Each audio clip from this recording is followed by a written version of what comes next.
Oi, amigos. Aqui fala Michael Schellenberger de Public. Ontem, as pessoas criticaram minha afirmação de que o Brasil é agora efetivamente uma ditadura. Afinal, elas apontaram o país tem eleições livres e justas e um equilíbrio de poderes. Tem um judiciário e um senado independentes, cujo presidente pode fazer o impeachment de juízes da Suprema Corte. E o governo não está perseguindo, encarcerando e torturando dissidentes. Mas o Brasil não é uma democracia. É uma nação governada por dois homens, o juiz da Suprema Corte, Alexandre de Moraes, que controla o presidente do Senado do Brasil, abusando seus poderes, e o presidente Lula, que endossou as ações de Moraes esta manhã. De acordo com juristas brasileiros, as exigências de censura de Moraes ao X, sua intimidação ao X na quarta-feira e seu congelamento das contas bancárias da Starlink ontem são todos atos descaradamente ilegais e inconstitucionais. E o governo Lula intensificou a perseguição aos dissidentes políticos, incluindo a prisão sem julgamento de um assessor do ex-presidente Jair Bolsonaro, e as repressões à liberdade sempre começam pequenos. Os defensores de Lula observaram corretamente que as eleições locais ainda estão marcadas para 6 de outubro, que o X ainda está online no Brasil e que há 3 grandes redes sociais alternativas ao X. O Brasil tem sido uma democracia robusta no nível local desde os tempos coloniais. Mas proibir a operação do X no Brasil antes das eleições é uma interferência eleitoral tão severa que impediria uma eleição livre e justa. E houve censura significativa nas eleições presidenciais de 2022 que beneficiou Lula, incluindo a censura de um documentário factual sobre seu oponente Jair Bolsonaro, a censura da cobertura da mídia criticando Lula por seus laços com governos socialistas. O governo brasileiro financia diretamente a grande imprensa, que é esmagadoramente tendenciosa em relação ao Partido dos Trabalhadores do governo. O governo Lula aumentou o financiamento para a maior empresa de mídia, a Globo, de 60%, e sua cobertura é mais pró-governo.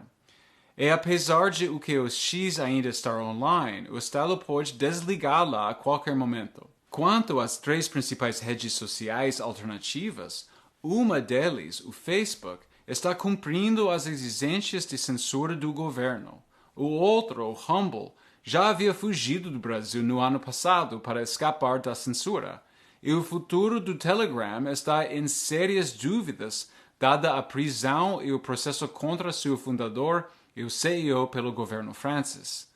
E Twitter Files Brasil revelou que um promotor do Ministério Público de São Paulo disse que o Google, Facebook, Uber, WhatsApp e Instagram todos colaboraram com entregas ilegais de dados privados. O Google até enviou ao Congresso muitos gigabytes de dados de vídeos deletados de YouTube. Além disso, as declarações de Lula esta manhã foram abertamente ditatoriais. Lula disse a uma estação de rádio que o dono de X, Elon Musk, não pode sair ao insultando presidentes, insultando deputados, insultando o Senado, insultando a Câmara, insultando o Supremo Tribunal Federal. Quem ele pensa que é?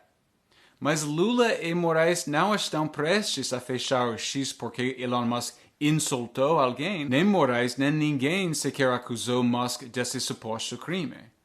Assim, Lula deixou claro sua verdadeira motivação: evitar que as pessoas digam coisas negativas sobre ele e seus aliados. Essa é uma motivação de César, de um tirano, de um ditador, não um presidente. Assim, Lula também se junta a Moraes na criação das leis conforme ele avança.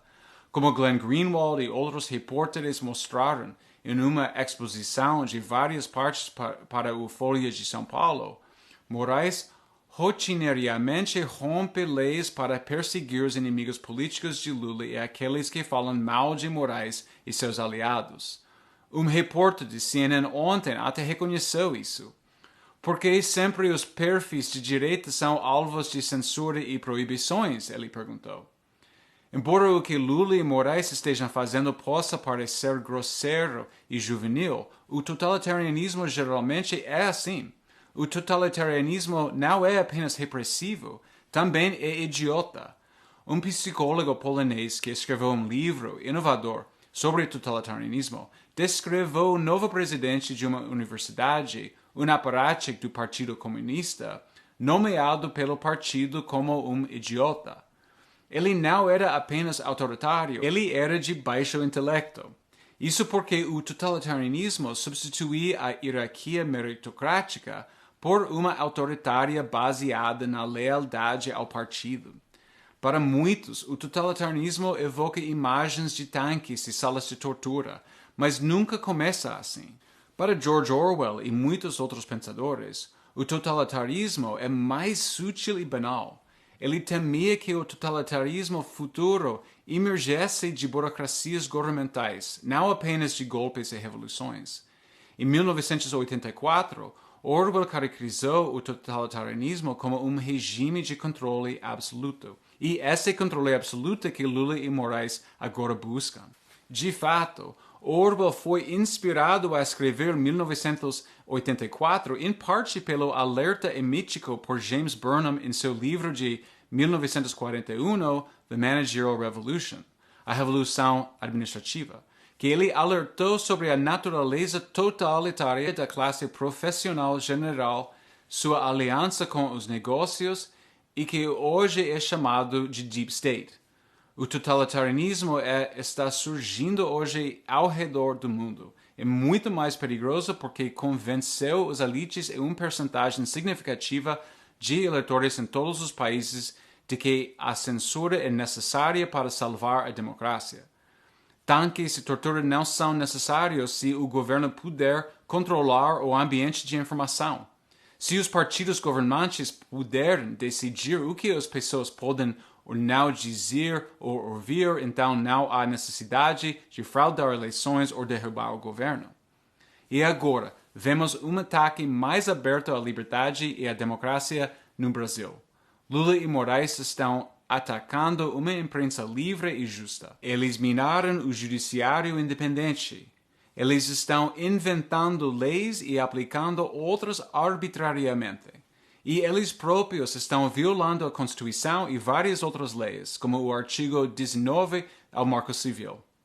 O que exatamente está acontecendo aqui? Por que isso está acontecendo? E o que pode ser feito? A primeira razão aparente para Lula e Moraes atacarem o X é porque a liberdade de expressão mina sua legitimidade. O público é livre para criticá-los no X de maneiras que a grande mídia geralmente não permite. O governo brasileiro financia diretamente a mídia tradicional. Todas as mídias no Brasil, até mesmo podcasters independentes, temem o governo.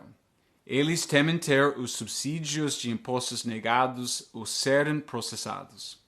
A imprensa tradicional também tem um interesse financeiro direto na censura das redes sociais. As redes sociais competem por publicidade, leitores e legitimidade com a mídia de notícias tradicional. A imprensa tem exigido mais censura dos governos às plataformas de rede social por mais de uma década, e essas demandas se intensificaram após as eleições de Trump em 2016 e de Jair Bolsonaro no Brasil em 2018, que a mídia atribuiu a desinformação, influência estrangeira para deslegitimar esses candidatos. O projeto de lei das fake news foi uma tentativa do Partido dos Trabalhadores e da imprensa de censurar as redes sociais e extrair dinheiro para as empresas de rede social para mídias tradicionais e outros controlados pelo Estado.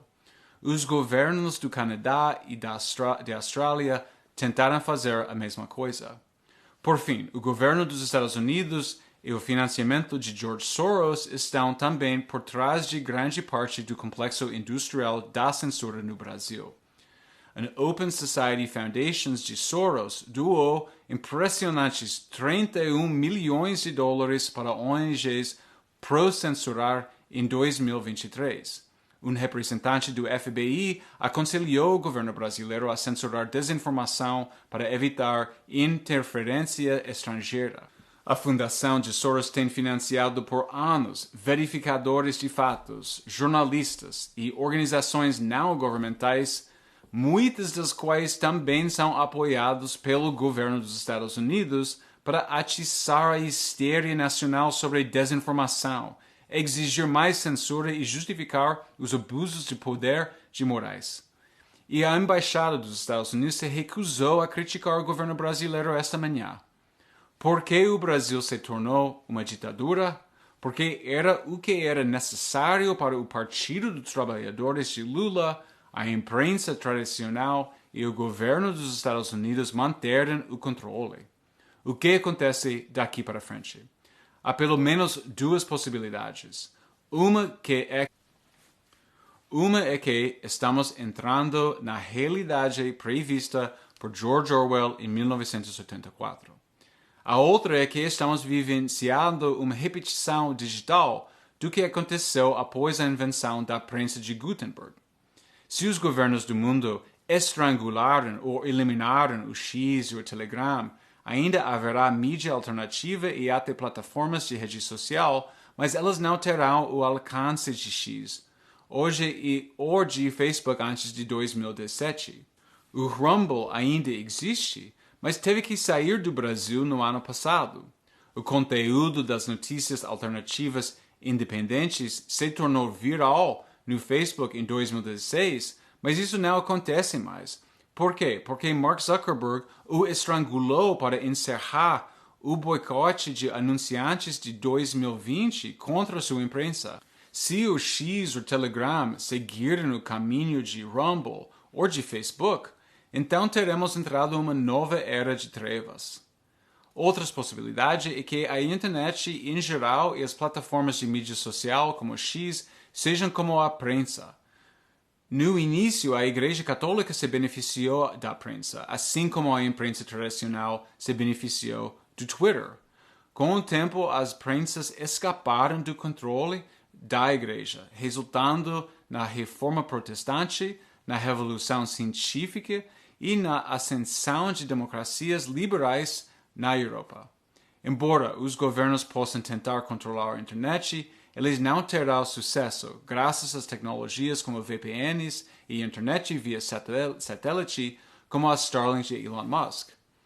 Falar a favor da liberdade de expressão e contra a censura é essencial para repetir o sucesso da prensa dos livros e jornais. Os brasileiros vão protestar em São Paulo em 7 de setembro. Parece que os brasileiros estão fartos de Moraes, mas ele ainda tem o apoio de Lula. A imprensa ainda está principalmente do lado da censura e o presidente do Senado não encontrou coragem para superar o que Moraes tenha sobre ele. No mínimo, os eventos dos últimos 3 dias deixaram claro que Lula e Moraes são ditadores e o Brasil não é mais uma democracia. O mundo precisa mudar a forma como o vemos. Não pode haver eleições livres e justas sem liberdade de expressão. O judiciário não é independente, mas está trabalhando de mãos